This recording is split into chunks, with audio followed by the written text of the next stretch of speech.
Hey everyone, welcome in. Let's get it going. We're going to talk crypto taxes right now in this live stream. We'll get it going. Wait for a few people to get into the live, and we'll get kind of a Q&A after. So make sure you stick around to the end. It'll be kind of like a half hour, a little bit more, maybe a little less. Just kind of talking crypto taxes. I know that a lot of people, recently had to pay the piper. That was where we are out of the month of April, and unless you got an extension. That was one where we, it's not a fun time for crypto people, as I like to say. So we're going to be talking all things crypto taxes. It will be kind of more a 101 video, very much kind of in layman's terms. And there's going to be a lot of people tuning in that I do believe have never had to pay crypto taxes. Maybe they, quite frankly, just don't know what that is. They, maybe just kind of leave it to their app tell them what to do. Um, and yeah, it's a hot mess, and there's really no good way to do it. I'm gonna tell you guys how I do it, and then also we're gonna kind of get into some of the other options there are in the marketplace that you can be using to kind of better yourself in this crazy world with crypto taxes. Okay, so let's get into it. Make sure you guys all hit that like button, hit that subscribe button, and remember to also turn on that notification bell. And if you don't follow me on X, make sure you do so as well. I appreciate you guys all tuning in, and let's just get this discussion going. Please give me a comment down below as well if you guys have any questions during this live. If you have anything you'd like to add personally, I know there's probably a lot of people wondering what's the best way to do your crypto taxes. So let's get into it, and I will try to answer your questions as they come. And the first order of business is let's talk about kind of what constitutes a taxable event. Okay. This is something where the IRS views, and if you are based outside of the United States, God bless you. Those of you that do trade crypto in Puerto Rico and Dubai, for example, the tax havens there are for basically tax-free trades in crypto. It's just something that is just unfathomable. And I think a big hurdle that we have is there's really no guidelines clearly set out. And with what we had, the Trump administration here in the United States, cutting about 31% of the IRS agents were forced to resign, or they resigned on their own. That's kind of leaving even more question marks for the next 4 years. Okay. But let's get into kind of the overall, what is basically a taxable event. Okay. That's something where you look for a similar kind of way of doing it. There's long-term and short-term capital gains. This is something where if you transfer crypto to yourself, wallet to wallet, it's not a taxable event per se. And I do want to kind of preface this all by saying I'm not an accountant. This is not tax advice, but I will kind of give you my mindset, what I do, and how I handle taxes in April, as we did have that 15th deadline. Okay, but when we look into it, this is something where you look for trading a crypto. Okay, so that's something where if you do use crypto to buy goods or services, those are taxable events as well. Also, if you do get paid, if you get revenue, if that comes in as crypto, that is taxed as ordinary revenue. Okay, the non-taxable events, and if you do want to kind of know more about this, you can go on the irs.gov, check out their guidelines. There are a lot of publications. And we are going to talk about some of the services that do make your tax life a lot easier. Okay. Non-taxable events is if you just buy and hold crypto. All right. And if you do transfer crypto, like I said, between wallet to wallet, that will be kind of the one way that it is not viewed as a taxable event. But there are ways that you can harvest your losses. If you do want to lower your tax burden, you can do that by transferring and converting, swapping, so to speak. And that's kind of how that's done. Okay, but the capital gains that we did talk about a little earlier, okay, there's short-term and then there's long-term, okay? Just the same as with traditional securities and traditional finance, what that means is if you hold things for less than 1 year, that is taxed at your regular tax bracket, okay? Long-term, that is something where you get a lower rate, often 0, 15, or 20%. And the way that that's done is, right, if you buy crypto for $2,000, okay, and you sell it for $2,000, you did not make any gains. However, if you bought crypto for $2,000 and you sold it for $3,000, then yes, you would have to pay the capital gains, whether it be short term or long term, on that $1,000 profit not the overall 3,000. And that is something that is very, very good. And there are methods where that's calculated. The big thing in why accountants and crypto tax programs and software comes in handy is because that is kind of where you look into. There's two ways that you calculate it, and you just have to be consistent, right? It's the first in, first out, and that's kind of the general standard. But there are some exceptions where the other one does pose a better advantage in some odd cases. Okay, so I do want to get further into this and talk about kind of what we have in terms of income that you can have from crypto. All right, so beyond just trading crypto and having gains, some activity that do earn revenue and get taxed as income. That would be staking, mining, airdrops, as well as just getting paid in crypto as if you were getting paid for doing your job. Okay. They're taxed at ordinary income rates. All right. That's something where it does kind of get a little confusing and maybe a little bit complicated. If you do have a business, if you have a business, then it gets kind of a little bit interesting on how you have a different advantages, and you can take advantage of those if you are a crypto business or if you're just getting paid in the form of a business. So there is some things that's kind of a more advanced discussion that keep in mind. Okay. Now, this is kind of why we came here to talk about it and what I think is the take-home message for all this. Okay. This is where you have to keep good records. And when we talk about tracking crypto trades, we talk about reporting crypto. I have this discussion with a lot of people that I do business with. I talk crypto, and we talk, not just buying and selling, but also just general crypto stuff. And we always kind of ask ourselves, what is everyone else doing? All right. And there's no easy way to really put it. But I think this is something where you have to kind of do your best.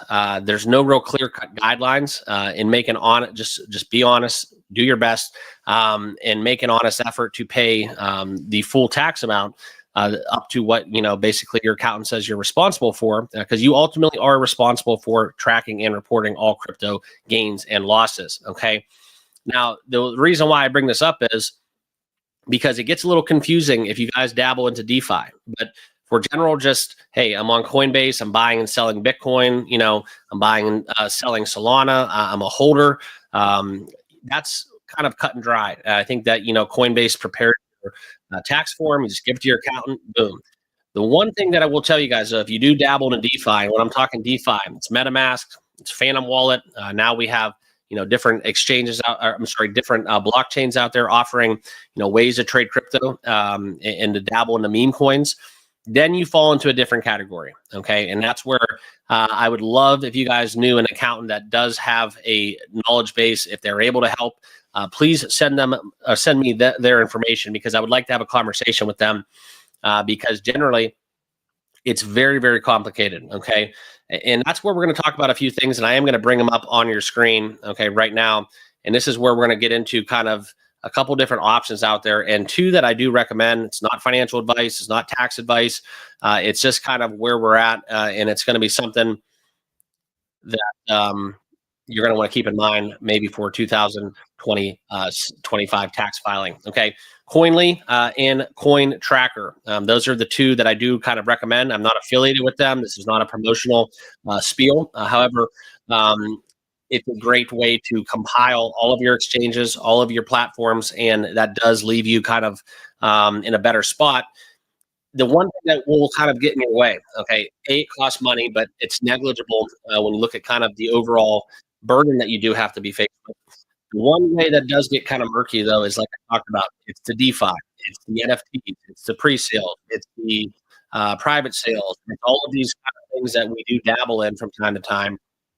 That's where it gets a little murky because of the way that the cost basis is prepared. Okay, so for a lot of instances, using this software, you're out at a bar, you're trading meme coins with your buddies, you're on Phantom Network, and you are kind of, you're going to buy the hot new Solana meme coin that's pumping. Okay, not so fast, because you're probably not going to remember what you bought it for. You're not going to be at the bar writing on a napkin what your cost basis was. Yes, you can go back and you can look at the Soul Scan and write all that stuff down, but you're not going to probably want to do that. And that's kind of where it gets interesting, because if you fail to do so and you go and just sync your wallets into Coinly or Coin Tracker or any other tax preparing software for crypto, the issue it does is it does not report your cost basis in its entirety, and it does not account for the 100% total of all of the fees.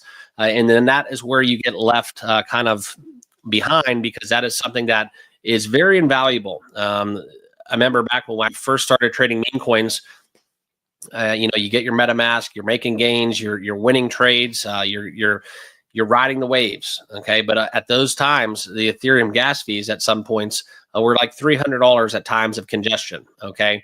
And that's where it gets kind of murky. The gas fees, the fees, the tax, the buy sell tax, all of that stuff is not computed by Coinly. Now they've made a lot of adjustments and advancements, but it's not 100%. And that's kind of my big issue with this all. It's kind of why I fall in line with the potential for Donald Trump and the Trump administration and what they want to do, making American-made cryptos tax-free.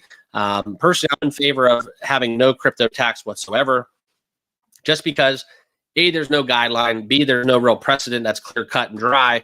And a lot of people get wrecked because they are degenerate. They are kind of, I can't help myself, but you also have to realize those people, they're not taking their responsibility. They're not going and taking their gains. They're not saving for tax season. They're just kind of, rolling with the punches, and we'll see where we're at come April. And that's kind of the unfortunate truth that I think a lot of investors get stung with, and they actually kind of shy away from crypto. If that happens, that person is probably never going to get back into crypto again. Okay. And that's something where you kind of get into that narrative. I just think it's something that you have to keep in mind. Coinly, Coin Tracker, they have a lot of great application. I do. Like I said, I'm not affiliated with them. I have used them in the past. But me personally, what I'm using right now is blockchain management. They do my crypto taxes. If you want to get kind of more information about them, check them out. That's something where they do help with the DeFi side. Okay. Yes, it's a lot of work. Yes, it's kind of a pain in the butt. So I let this company do it for me. Okay. And it kind of, there's no clear-cut way to do it. This is kind of the best way that they do it. And it's different from, Coinly, Coin Tracker, because of the way that it's all done by an actual human. It's looked over for human error. There's no real, I guess you would say, issues, because yes, it's something where you're leaving your crypto taxes up to someone else's responsibility, and you're still ultimately responsible. I just think that right now, if I was to get audited, I would feel very comfortable within kind of what blockchain management provides from a tax reporting basis. Okay. And that's kind of where it does open your eyes. You look at the pricing, $20 a month or $75 a month billed yearly, or just $440 a month. And that's something where you can look for the advanced crypto tracking, up to 25 wallets. You can check it out. I mean, 10,000 transactions. I've seen a lot of plans, a lot of other offerings. I chose this one. And personally, I think this is something where if you had trouble with your taxes, you got in trouble with DeFi. And I guarantee you, if you do want to check this out, I pretty much can guarantee you that each and every single one of you, if you have a MetaMask or you have a Phantom wallet, and you do kind of just use the general Coin Tracker, Coinly, or you just do it yourself, I guarantee that there is some money left on the table in the way that that's all being computed. So I will put a link down below in the comments if you guys want to check them out. It is something where you can just see right now. bcmanagement.us is the website. But I want to kind of get into the later parts of this discussion. And this is something where it's outside of the crypto tax reporting and tracking, some of the mistakes that we do make. Okay. A lot of people I know are very negligent and irresponsible. Like I said, and I'm guilty of it too, right? Trump token came out, right? I put about $1,000 in it. It turned into 20,000 really quickly. I started trading. I don't know what the hell happened that night. It was late.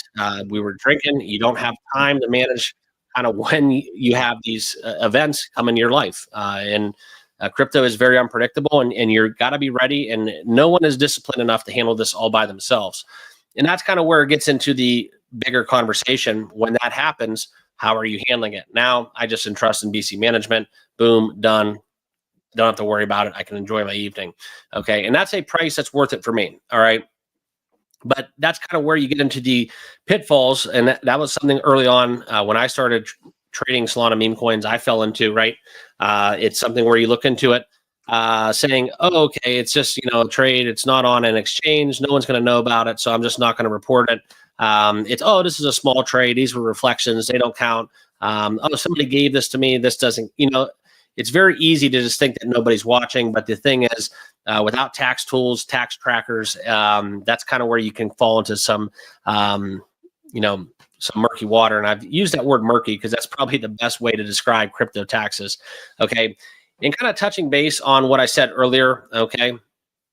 You have to kind of look into the issue that when we talk about the mistakes you can make, we have this discussion. I'm doing this in a way personally, how I take care of my crypto taxes, that I can guarantee you over 50% of the people that are out there that have to pay taxes in crypto are not doing it correctly. I can pretty much guarantee that because I am very OCD. I'm doing more. I'm probably paying more. And I just know for a fact that not a lot of people are crossing their T's and dotting their I's when they're trading meme coins, so on and so forth. So keep that in mind. But it does also mean that you don't have to do your due diligence. You have to pay the piper, at least up until this point. That is how things are being handled. And that's just how it is. So also, one thing that I do want to kind of add to this, if you lost money in a crypto tax year, okay, you may be able to claim losses up to the amount. I think that there's a $3,000 cap, unless you have, a business way of trading that you essentially have in favor of a deduction. Okay, you can't go past the 3,000 in a fiscal year. And also, I think that is something that's relevant though, because if you do lose more than that 3,000, it does carry over to future years. So it's always good to keep a good accounting record, so that way you don't lose out on potential losses that you can use to harvest gains in future subsequent years. Okay. So that's kind of where I'm at. The best advice I can give you, obviously it's not tax advice, but it's going to be use an accountant that has a crypto knowledge base. Also, software such as Coinly, CoinTracker, they're sufficient. If you want to go a little bit more in the DeFi side, use blockchain management. That's what I use. Okay. But you're welcome to do whatever you want. I'll never tell you what is the best, what you need to be doing. You guys make the best financial decisions. It's your life, it's your crypto. You're ultimately responsible at the end of the year. Okay. And then also, that's something where you want to look into the difference between income and capital gains. Always know your tax deadlines. If you need more time, there's always extensions that you can take advantage. And it's something where it is very stressful, and it's very much a burden for a lot of people out there that do trade a lot. Okay. If you have over, 10,000 transactions, you probably have a lot more transactions than you think you do. So it's very much a situation that I don't think anybody looks forward to. All right. So that's kind of, you just got to stay calm. Don't panic. Everybody has to deal with it. It's just part of life. And that's kind of what I'm going to finish this off with. Thank you so much for joining. If you haven't done so already, hit that like button, hit that subscribe button, join us here on the channel. And also, I'm going to open this up for a quick Q&A. If you have anything in that regard, please feel free to drop it down below in the comments. And we'll start a little discussion. If you guys have any questions, I'll open up the floor.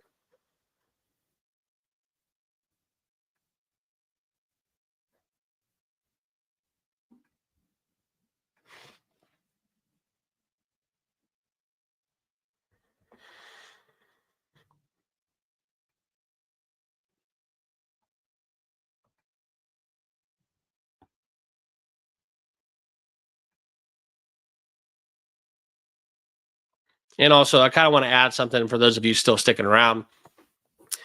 This is more so United States centric. So, like I said, there's different rules: Dubai, Puerto Rico, but it also, if you're in the United Kingdom, if you're in Canada, other nations in the EU, always consult a tax professional, because there are different rules and regulations, and that's kind of where using professional crypto accounting people as well as Coinly, CoinTracker, they all take that into consideration.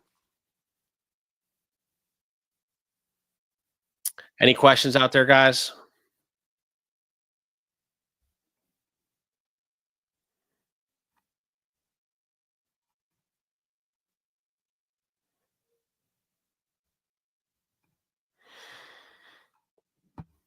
All right. Well, we'll wrap it up. Appreciate you guys all tuning in. For those of you that are watching after this live stream, this will be kind of playing on the channel. So if you guys ever want to tune back into this video, you will be able to do so and rewatch some of the stuff that I did talk about. And also, if you do have any questions, leave them in the comments, and I will try to respond to the questions that you will have later on. All right. Appreciate it. Thank you all very much for tuning in. If you haven't done so already, like I said, hit that subscribe button and smash that like, and we will see you all in the next video. Cheers.